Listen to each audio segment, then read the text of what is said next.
வரக்கூடிய 2026 தேர்தலில் ஸ்டாலின் அவர்கள் பயன்படுத்தி கொண்டால் ஆட்சியை தக்க வைத்துக் கொள்ளலாம். எடப்பாடி பழனிசாமி அவர்கள் பயன்படுத்தி கொண்டால் மீண்டும் ஆட்சியை பிடிக்கலாம்.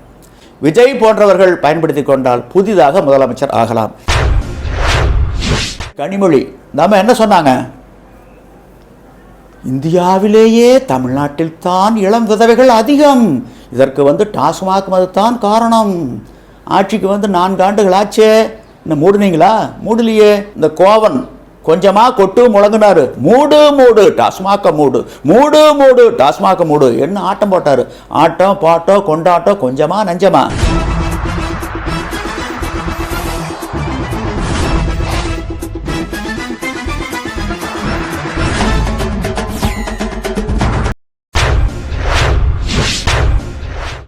கள் இறக்குவதும் பருகுவதும் இந்திய அரசியலமைப்பு சட்டம் மக்களுக்கு கொடுத்திருக்கும் உணவு தேடும் உரிமை.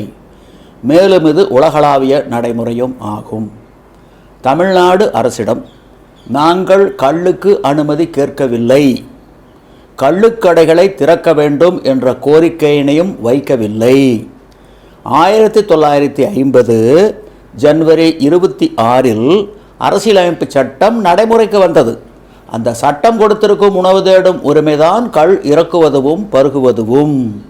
கலப்படத்தை காரணம் காட்டி 1/1/87 தமிழ்நாடு அரசு இந்த உரிமையை பறித்து கொண்டது.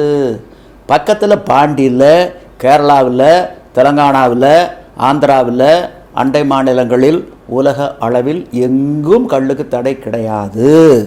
அங்கே கலப்படம் செய்வாங்கள்ல, அந்த அரசுகளெல்லாம் கலப்படத்தை கட்டுப்படுத்துகின்ற பொழுது தமிழ்நாட்டில் எங்களால் மட்டும் கலப்படத்தை கட்டுப்படுத்த முடியவில்லை என்றால் தமிழ்நாடு அரசு ஆளுமை இல்லாத அரசா?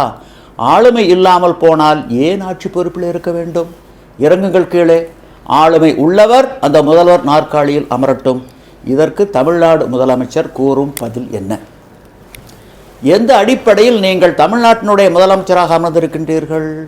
Under what authority you are holding such an office as a Chief Minister of Tamil Nadu? அரசியலமைப்பு சட்டப்படி சத்தியவாக்கு பிரமாணம் ரகசிய காப்பு எடுத்தான கொண்டிருக்கீங்க. அந்த அரசியலமைப்பு சட்டத்தை மதித்து நடக்க வேண்டிய கடமை பொறுப்பு உங்களுக்கு உண்டா இல்லையா? இல்லை என்றால் உங்களை எப்படி நாங்கள் முதல்வராக ஏற்றுக்கொள்வது? இதற்கு தமிழ்நாடு முதலமைச்சர் கூறும் பதில் என்ன? 1/1/87 எடுத்த முடிவு கொள்கை முடிவா கொள்ளை முடிவா? கொள்கை முடிவு என்றால் வெட்டொன்று துண்டு 2 consumption or prohibition. That is the policy matter of the government. அரசாங்க நுகர்வுன்னு வந்துருச்சு, கன்சம்ஷன் வந்துருச்சு. ஏன் கல்லுக்கு தடை? கல்லில் கலப்படம் பண்ணாங்க, கலப்படத்தை கட்டுப்படுத்த முடியல, ஆகவே தடை. It is not policy, it is the inefficiency of the government. ஒரு அரசனுடைய கையிலாகத்தானே எப்படி கொள்கை முடிவாகும்? இதற்கு தமிழ்நாடு முதலமைச்சர் கூறும் பதில் என்ன? தமிழ்நாட்டிலிருந்து போன 39 நாடாளுமன்ற உறுப்பினர்கள் பாராளுமன்றத்தில் பதவி பிரமாணம் ஏற்றுக்கொள்கின்ற பொழுது அரசியலமைப்பு சட்டத்தினுடைய பிரதியத்தை தூக்கி பிடிச்சாங்க. அந்த அரசியலமைப்பு சட்டத்தினுடைய 47வது பிரிவு தான் மது விலக்கு, மது கொள்கை மற்றும் போதைப்பொருளை பற்றி சொல்லுது. என்ன சொல்லியிருக்கு? நீங்கள் சொல்லணும். இந்த 39 நாடாளுமன்ற உறுப்பினர்களை பார்த்து கேட்குறோம். அரசியலமைப்பு சட்டம் 47வது பிரிவில் கள் மது என்று சொல்லப்பட்டு இருக்கின்றதா, உணவு என்று சொல்லப்பட்டு இருக்கின்றதா, தடை செய்யப்பட வேண்டிய பண்டம் என்று கூறப்பட்டு இருக்கின்றதா, தடை செய்யக்கூடாத பண்டம் என்று பதிவு செய்யப்பட்டு இருக்கின்றதா? இதற்கு உண்டான பதிலை 39 நாடாளுமன்ற உறுப்பினர்களும் சொல்லியே ஆக வேண்டும். இல்லை என்றால் நீங்கள் நாடாளுமன்றத்தில் கைகளிலே தூக்கி பிடித்து அந்த பாராளுமன்றத்தில் பதவியேற்ற போது உங்கள் கைகளில் இருந்தது அரசியலமைப்பு சட்டத்தினுடைய பிரதியா இல்லை செங்கல்லா? இதற்கு பதில் சொல்லியே ஆக வேண்டும். நாங்கள் விட போகிறதில்லை. கடந்த 20 ஆண்டுகளாக நாங்கள் பலதரப்பட்ட போராட்டங்களை நடத்தி வந்திருக்கின்றோம். இதில் எதிர்க்கட்சி, ஆளுகின்ற கட்சி எல்லாமே ஒன்று சேர்ந்துக்கிறாங்க. பல கட்சிகள் நீயும் நானும் ஒன்று, மக்கள் வாயில் மண்ணுன்னு வெளுத்து வாங்குறாங்க. ஆக எல்லா கட்சிகளுக்கும், இடதுசாரி, வலதுசாரி, தேசிய கட்சி, மாநில கட்சி, அனைத்து கட்சிகளுக்கு ஒரு நெருக்கடி கொடுக்க போகிறோம். இது ஜனநாயக நாடு, இவர்களுடைய வேட்டைக்காடு அல்ல. கள் விடுதலையில் உங்களுக்கும் உங்கள் கட்சிக்கும் உடன்பாடா முரண்பாடா?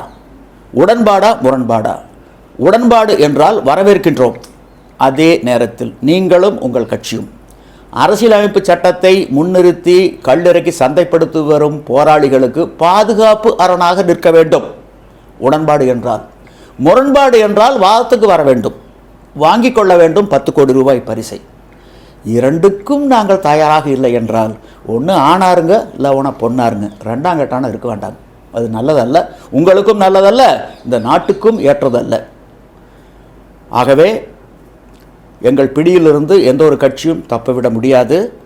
ஒவ்வொரு கட்சி தலைமைக்கு போய் இந்த கேள்வி கேட்க போகிறோம். இந்த கேள்விக்கு உண்டான பதிலை அவர்கள் சொல்லியே ஆக வேண்டும். மீனுக்கு தலையையும் பாம்புக்கு வாலையும் காட்டக்கூடிய அந்த நழுவல் போக்கு இனிமேல் இருக்கக்கூடாது. இதற்கு ஒரு முற்றுப்புள்ளி வைக்க வேண்டும். இதற்கு 2026 தேர்தலுக்குள் இதற்கு ஒரு முடிவுரை எழுதியே தீர வேண்டும். இதுதான் எங்களுடைய நிலைப்பாடு. ஐயா, நீங்கள் தொடர்ந்து பார்த்தா ஒரு 20 வருஷத்துக்கு மேலே இந்த கல் வேணும்னு சொல்லி போராடிட்டு இருக்கீங்க. ஆனால் இது வரைக்கும் எந்த ஒரு தீர்வுமே கிடைக்கல. அதுக்கு அடுத்த கட்டமாக என்ன பண்ண போகிறீங்க? நீங்கள் என்ன நிலைப்பாடு எடுக்க போகிறீங்க? அதை பற்றி கொஞ்சம் தெளிவாக சொல்லுங்கள். தீர்வு இல்லைன்னு நான் சொல்லவல்ல. ஆரம்பத்தில் 20 ஆண்டுகளுக்கு முன்பு கல்லுன்னு வாய் திறந்தாவே மக்கள் முக சுழிப்பாங்க. இப்போது மாறி இருக்கு. மக்கள் மத்தியில் ஒரு மாற்றம் வந்திருக்கு. ஆகவே இளைஞர்களும் இயற்கை ஆர்வலர்களும் எங்கள் பின்னால் வந்து நிற்பார்கள். எப்படி ஜல்லிக்கட்டு போராட்டம் வெற்றியில் போய் முடிந்ததோ அதை போல இந்த போராட்டமும் வெற்றியில் போய் முடியும். கஜினி முகமது 16 முறை படையெடுத்து தோற்று போனார். 17வது முறை தான் வெற்றி பெற்றார். அந்த மாதிரி தான் எங்களுடைய போராட்டம். எங்களுடைய வளர்ச்சி இது வீக்கம் அல்ல. நாங்கள் வளர்ந்து கொண்டிருக்கின்றோம். மக்கள் எங்கள் பக்கம் திரும்பி கொண்டிருக்கின்றார்கள்.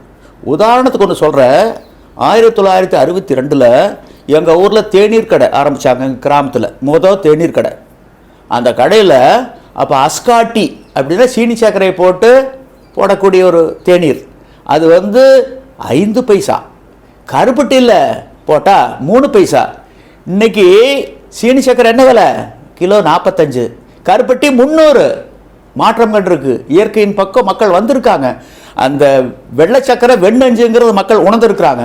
இந்த சூழ்நிலையில் இந்த ஆட்சியாளர்களும் அரசியல் கட்சி தலைவர்களும் இனியும் தமிழ்நாட்டு மக்களை ஏமாற்றிவிட முடியாது. கள் என்பது தமிழ் மண்ணின், தமிழ் மக்களின், தமிழ் இனத்தின் அடையாளம். அந்த காலத்தில், சங்க காலத்தில் அரசர்களும் புலவர்களும் ஆண்களும் பெண்களும் ஆன்றோர்களும் சான்றோர்களும் உடன் அமர்ந்து உண்ட உணவின் ஒரு பகுதி கள். அதிகமான அவையாறு கள்ள குடிச்சிருக்காங்க. போன நூற்று பதிவு. சிறியகள் பெரினே எமக்கியு மண்ணே, பெரியகள் பெரினே யாம்பாட தான் மகிழ்ந்து உண்ணு மண்ணே. அதியமான் இறந்துடுறாரு. அந்த அதியமானுடைய நடுகளுக்கு கல்லை அவ்வை வச்சு வழிபட்டுருக்காங்க. நடுகள் பீலி சூட்டி நாரறி சிறுகலம் தூய்ப்பவும் கொள்வன் கொள்ளோ. பரம்பு மலைக்கு தலைவன் பாரி அந்த பரம்பு மலைக்கு வந்திருக்கக்கூடிய விருந்தினர்களுக்கும் புறவலர்களுக்கும் இரவலர்களுக்கும் கள்ள வாரி வாரி வாரி வாரி வாரி வாரி வள்ளல் பாரி வழங்குவாரா. அப்படி வாரி வாரி கல்லை வழங்குகின்ற பொழுது சிந்துகின்ற கல் அந்த பரம்பு மலையில் இருக்கக்கூடிய குன்றுகளை எல்லாம் ஊட்டிட்டு போமா. அந்த அளவு கல்லை வாரி வாரி வழங்கியிருக்காரு. இது இலக்கிய பதிவு. அதாவது ராமாயணத்தில் ராமர் சீதை திருமணத்தில் வந்திருந்த விருந்தினர்களுக்கு கல்லை கொடுத்து உபசரிச்சிருக்காங்க. கும்பகர்னு ஒரு பாத்திரம், அவள் போருக்கு போகும்போது 10,000 கூட கல்லை குடிச்சிட்டு தான் போருக்கு போனேன், எவ்வளவு நிதானமாக நின்னான்னு கம்பர் பதிவு பண்ணுறாரு. இதெல்லாம் வரலாறு. கல் உணவு, போதைப்பொருள், மது, தடை செய்யப்பட வேண்டிய பண்டம், இறக்குமதி மதுக்களும் இந்திய தயாரிப்பு அயல்நாட்டு மதுக்களும் கல்லை விட நல்லவை என ஒரு அரசியல் கட்சியோ கட்சியினுடைய தலைமையோ நிரூபித்து விட்டால் கல்லியக்கம் தன்னுடைய நிலைப்பாட்டை மாற்றிக்கொள்ளும். தோல்வியை தவறை ஒப்புக்கொள்ளும்.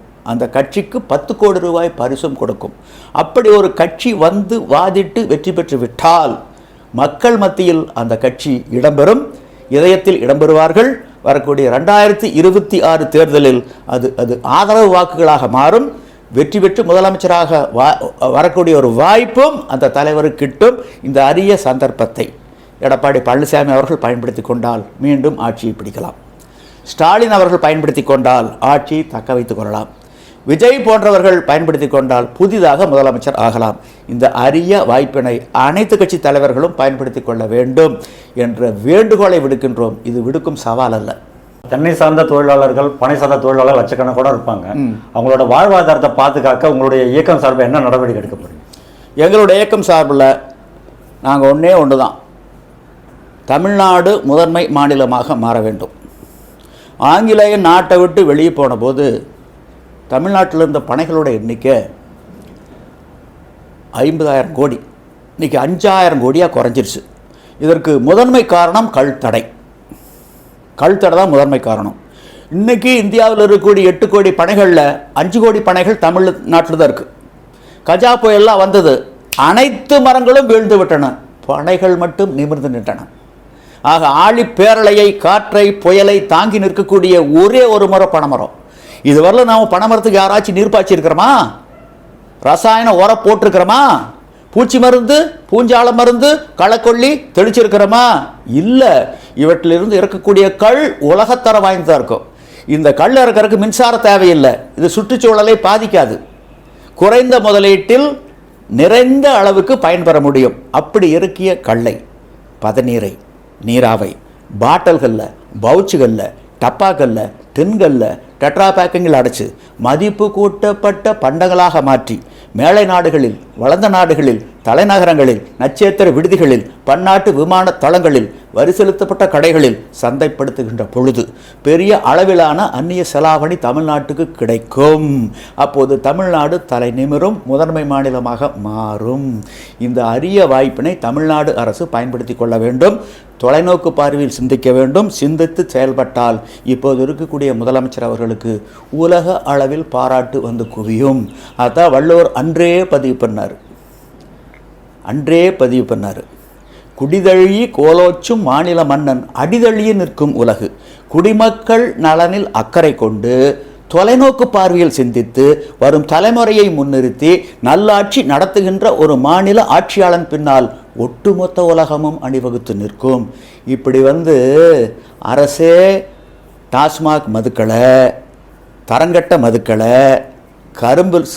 கரும்பிலிருந்து பெறக்கூடிய மொலாசிஸ், அது ஒரு ரசாயன கழிவு, அதை மூலப்பொருளாக கொண்டு மதுக்களை தயாரித்து லேபிளை மாற்றி, பாட்டிலை மாற்றி, நிறத்தை மாற்றி, வடிவத்தை மாற்றி, ஆல்கஹால் அளவை மாற்றி, இது பிராண்டி, இது விஸ்கி, இது ரம்மு, இது ஜின்னு என்று வெவ்வேறு பெயர்களில் கொஞ்சம் கொஞ்சமாக கொல்லுகின்ற விஷத்தை மக்களுக்கு விநியோகித்து கள்ளச்சாராயம் குடித்து யாராச்சும் இறந்துட்டா அதுக்கு உடனே ஓடி போய் 10 லட்சம் ரூபா கொடுத்து அந்த கள்ளச்சாராய சாவை, அந்த கள்ளச்சாராய தயாரிப்பை, விற்பனையை ஊக்குவிக்கின்ற ஒரு நிலை இருக்கின்ற பொழுது உங்களை உலகம் பாராட்டாது, உங்களை உலகம் காரி துப்பும்.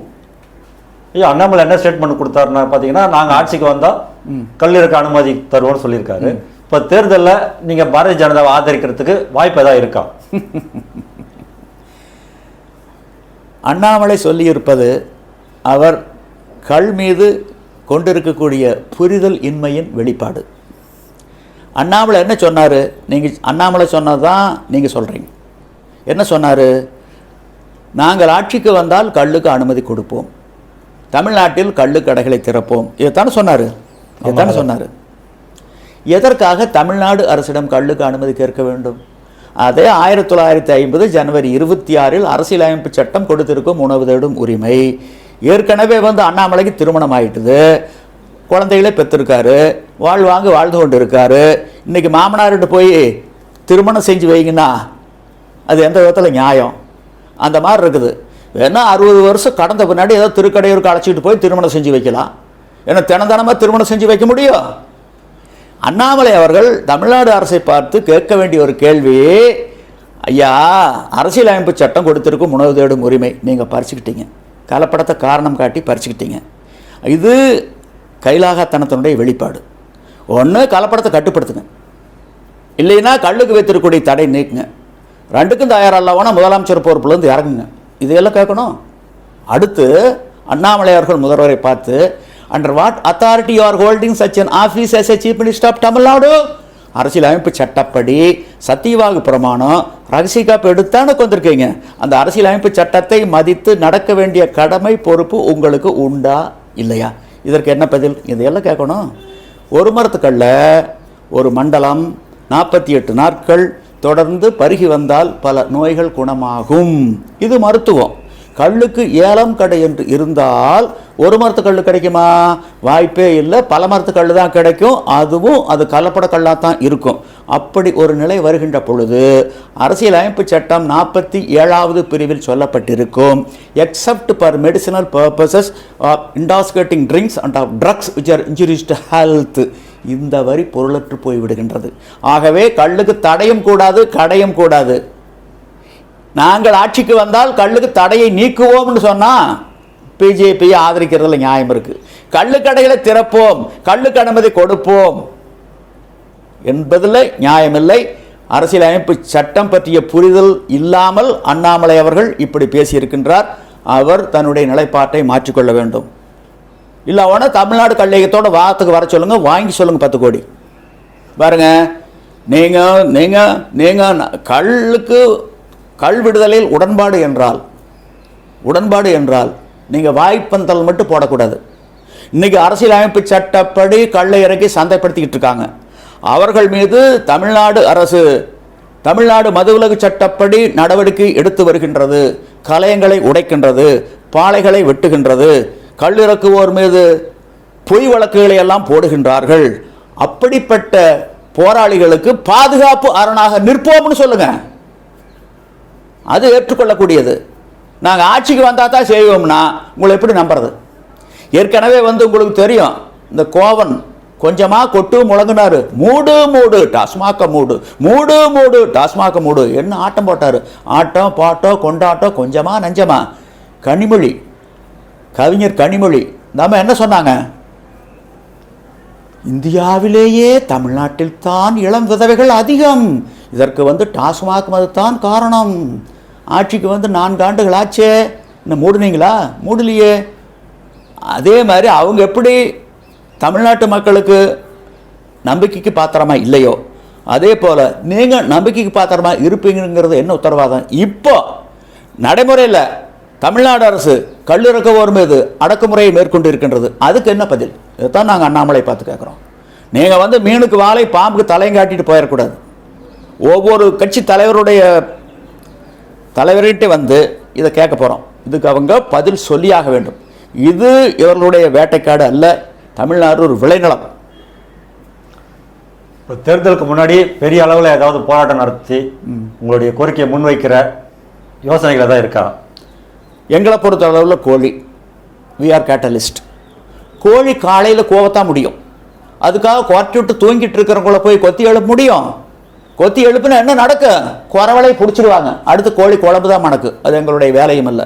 அநியாயம் அநியாயம் அநியாயம், கல் தடை அநியாயம்னு சொல்லிட்டு இருப்போம். மக்கள் வந்தால் எப்படி ஜல்லிக்கட்டுக்கு இளைஞர்களும் இயற்கை ஆர்வலர்களும் திரண்டு வந்தார்களோ அதை போல வந்தால் கள்ளுக்கு விடுதலை கிடைக்கும். அதாவது கள்ளுக்கு விடுதலை கிடைக்கும் போது பொற்காலம் மலரும். ஐயா குமரியான காலமாக இருக்காரு, அவரோட நீங்கள் பயணிச்சிருக்கீங்க. இந்த மறைவை எப்படி பார்க்குறீங்க? அது உங்களுக்கு எந்த அளவுக்கு வருத்தத்தை கொடுக்குது? அது கொஞ்சம் சொல்லுங்க ஐயா. இலக்கிய செல்வர், நிறைவான வாழ்க்கை வாழ்ந்தவர். 103வது வயதில் அவர் காலமாக இருக்கின்றார். இலக்கிய செல்வர் எனக்கு நீண்டகால நண்பர். நட்புக்கு இலக்கணமானவர் அவர். நகுதற் பொருட்டன்று நட்டல் மிகுதிக்கண் மேற்சென்று இடித்தற் பொருட்டு. நட்புக்கு இலக்கணம் கூறுகின்ற பொழுது நட்பு என்பது வேடிக்கைக்கும் விளையாட்டுக்கும் கேளிக்கைக்கும் விருந்துக்கும் அல்ல. நண்பன் தவறு செய்கின்ற பொழுது உங்களுடைய எண்ணம் தவறு, கருத்து தவறு, சிந்தனை தவறு, கொள்கை தவறு, கோட்பாடு தவறு என இடித்து சொல்வதற்கும் எடுத்து காட்டுவதற்கும் தான் நட்பு. அந்த அடிப்படையில் அவர் சிறந்த நண்பர். எனக்கு அவருக்கு மாறுபாடு உண்டு. நான் கள் விடுதலையில் உறுதியாக நிற்பவன். அவர் கள்ளுக்கு விடுதலை கொடுக்கக்கூடாது என்பதில் உறுதியாக நிற்பவர். 2011 2 பேர்த்துக்கு வாதம் ஏற்பட்டது. சென்னையில் எழும்பூரில் இக்ஸா அரங்கத்தில் அந்த வாதம் நடந்தது. ஓய்வு பெற்ற மாவட்ட நீதிபதி நடுவர். அந்த வாதத்தில் கருத்து மோதல் வந்தது. அது வெற்றி தோல்வியை பற்றி எங்களுக்கு கவலை இல்லை. ஆனால் 8 கோடி மக்களில் முதுகெலும்புள்ள ஒரே ஒரு நபர் இலக்கிய செல்வர் தான். அவர் தான் வாதத்துக்கு வந்தார். மற்றவங்கெல்லாம் முதுகில் குத்துனாங்க, அவர் ஒருத்தர் தான் நெஞ்சில் குத்துனார். உண்மையில் அதை நான் பாராட்டுறேன், வரவேற்கிறேன். அது வாதம் ஏற்பட்டது. அதாவது 2300 ஆண்டுகளுக்கு முன்பு கிரேக்க நாட்டில் சாக்ரட்டிஸ், பிளாட்டோ, அரிஸ்டாட்டில் போன்றவர்கள்லாம் ஜனநாயக தத்துவங்களை வகுத்தெடுக்கின்ற பொழுது வாத விவாத அடிப்படையில் தான் உருவாக்கினார்கள். முற்கோள், முரண்கோள், முற்றுக்கோள், தீசிஸ் அண்ட் தீசிஸ் சிந்தசிஸ்.